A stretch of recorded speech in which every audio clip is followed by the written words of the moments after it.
Hi guys, and welcome back to my channel, or if you're new here, welcome. My name is Heather, and on this channel I like to walk a very fine line between a shopping addicted makeup monster and a responsible adult with a makeup hobby.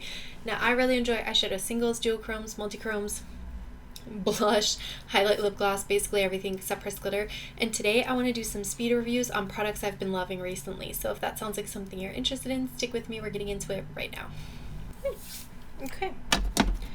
So apparently I have kind of 19 products, if you will. Some I have in more than one shade that we're going to go through here quick and talk through kind of what I think about them. Now, the item that really sort of prompted me to want to make this video was this palette right here. This is the Mad For You Brows by Sydney Grace, and this was a custom brow palette that I put together during their sale. What is it? Their Christmas in July sale that they do. I know this is the black shade. This is, I think, dark cherry. And I cannot remember what these three shades are. I'll have to look and see if I can find them. Or actually, I should be able to pop them out, right? All right. So, first shade, we're going to go from left to right in my palette, is Chestnut. Second shade is Dark Ash. Third shade is Medium Ash Brown. Fourth shade is Ebony. That's that dark black shade. Oh, Black Cocoa. I don't know where on earth I got cherry from. But yeah, so that's the shades from left to right. So the reason why I love this palette so much is that you can really customize your brows every single day. I have a bunch, well, not a bunch, I have a couple really nice brow brushes that are nice and thin, they're angled, and they're perfect for sort of drawing in brow hairs. And to use this palette to sort of customize what my brows look like, I think it's been really nice. I've really enjoyed doing that. The other brow product I wanted to mention, because I don't know that I've mentioned it yet, is the Sketch and Set from Tarte. And this is the shade Black Brown, but I do also have a second shade. I'd love to know where that wandered off to. But yeah, I used to have two of these.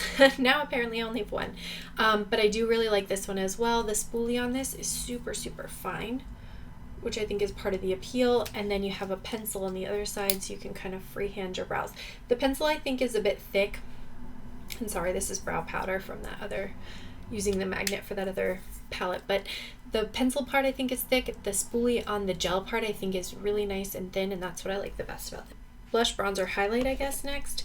I picked up two of these Jaclyn bronzers ages ago during one of the events that Ulta had where stuff was half price. So I have this one in Vitamin D and this one in Skinny Dip. I picked these up because I heard they were pretty decent bronzers and they smell like brown sugar. The brown sugar smell is what sold me on this and ultimately what made me buy a second one. It was one of the 21 Days of Beauty events. That's what I got these in. I do really like them. If they have already sold out, do I think you should go buy them or pay full price for them? No. But I think at half price, they were a pretty decent deal, and I do really like the scent. All right, let's talk blushes. So I picked up originally the Hydromaniac blush in Unhinged, and I liked this one so much that I went and got Wrecked as well. Wrecked is what I'm wearing on my face today, and you can barely tell because it's a really soft kind of pinky blush, and I sheared it out pretty nicely. These two are not nearly as pigmented as the Rare Beauty blushes, so you can put a good amount of product on your skin, but I think they blend nicely and wear nicely throughout the day, so I've been very happy with those. And then the other blushes that I've been using recently are these LYS blushes. These are the cream blushes that came... These are the cream blushes that came in the trio this year from Sephora. So we have the shade Humble, Unique, and Self-Love. And Self-Love is the one that has a bit of like a shimmer texture to it. I honestly don't really notice that on the skin at all. So yeah, it has some mica in it. I can see it in the pan, but I don't notice it on the face. But these blend out really nicely. I've been really enjoying these two shades especially. This shade I used I think once or twice, the Humble shade. It's a bit intense for me most times, but it is a nice color. and then we'll get into some highlights. So I got the Twinkle and Jingle palette during the Sephora VIB sale in the fall, and I originally picked it up because I wanted Dandelion Twinkle and I wanted this Honey Twinkle. The Dandelion blush I've used before, and it's just like, it's not super pigmented, like it's really, really soft. And you have to really, really use a lot of it to make it show up. So for me, that's kind of like a meh product. But the Dandelion Twinkle and the Honeybee Twinkle I do really like as well. They're definitely really soft highlights. So if you're somebody that doesn't like the glow to the gods, be seen from space kind of a highlighter, you'd probably really like this formula. I think the Dandelion Twinkle has sort of a peachy pink undertone to it, and then the Honeybee definitely has more of a golden peach undertone to it, but you really don't notice them on the skin at all. So there's the two shades right there. So you can see even on me, like I'm super pale and still it hardly shows up, but I think it looks nice as like a soft highlight. So if this goes on sale, I would definitely pick it up. If it's full price, I would probably skip it because it's $44, I think, full price. So I got it for like about $8.50, about $9 off. So $35-ish is what I got this for. Not such a bad price. All right, the other highlighters that I've been playing around with recently, the Juvia's Place liquid highlighter. A lot of people did not like this one. This is the Starstruck shade. I personally thought it was quite nice. But again, most of the time I'm wanting that like be seen from space kind of a highlighter. I will say the product, like the applicator for the product, is really, really tight for this hole, and it's starting to pull some of the like hairs off of the applicator, if you can see that. So that I'm not super in love with, but the actual highlighter part of it, oof. And then when you share it out, you get like a nice glow, but it's not super like in your face. All right, next up, I picked up another one of these rare highlighters. This is the Enlightened shade, which is the white. And I have the second shade down. There it is. I have the second shade down, which is kind of the rosy pink one, and I wanted to pick up the white one. It came back in stock during Sephora VIB, so I went ahead and picked that up. And then the last one I picked up during that sale was the Golden Hour Duo in Full Moon. This is the lightest shade. And again, you've got like a softer side and then a more intense side. So you can see the softer side, the intense side.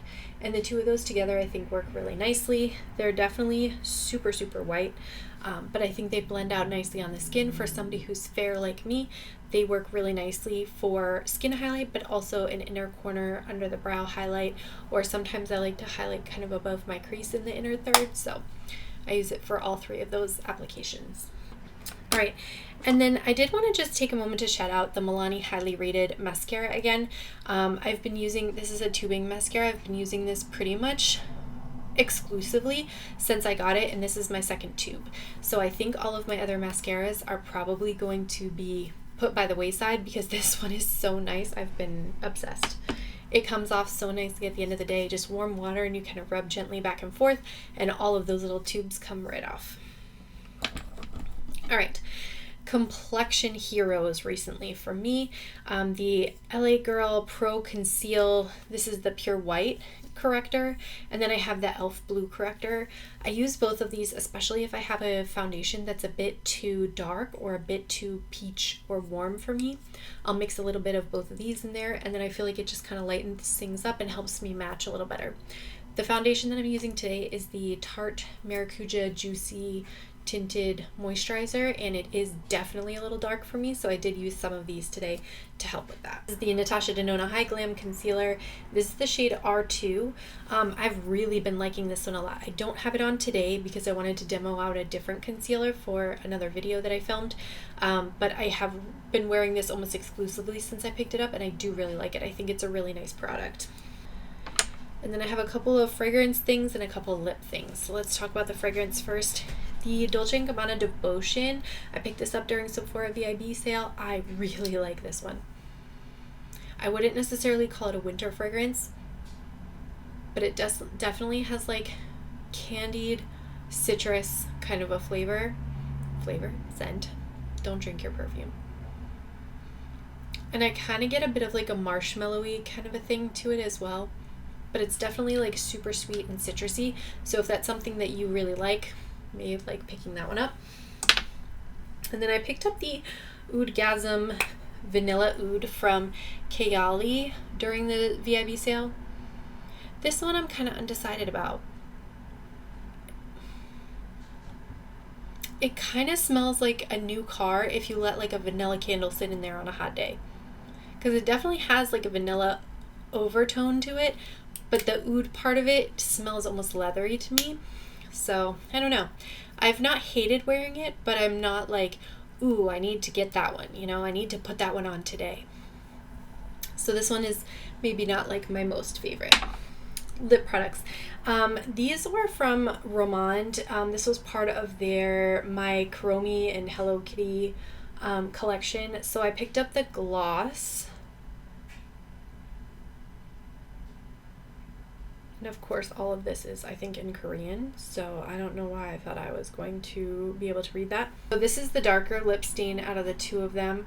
And then I picked up the gloss as well. The gloss has like this multi-chrome purpley blue gold fuchsia kind of flakes to it, which I think is really nice. It's otherwise just a pretty standard gloss. And then the lip tint has kind of this frosty plum type shade to it, and then as it sits on your skin it just deepens up a little bit. So I've really liked both of those, and I think the packaging for these is quite nice as well. I love this kind of like buried acrylic cap that they did. I think that's cool. On the other end of the affordability spectrum would be this e.l.f. Jam Session Lip Oil.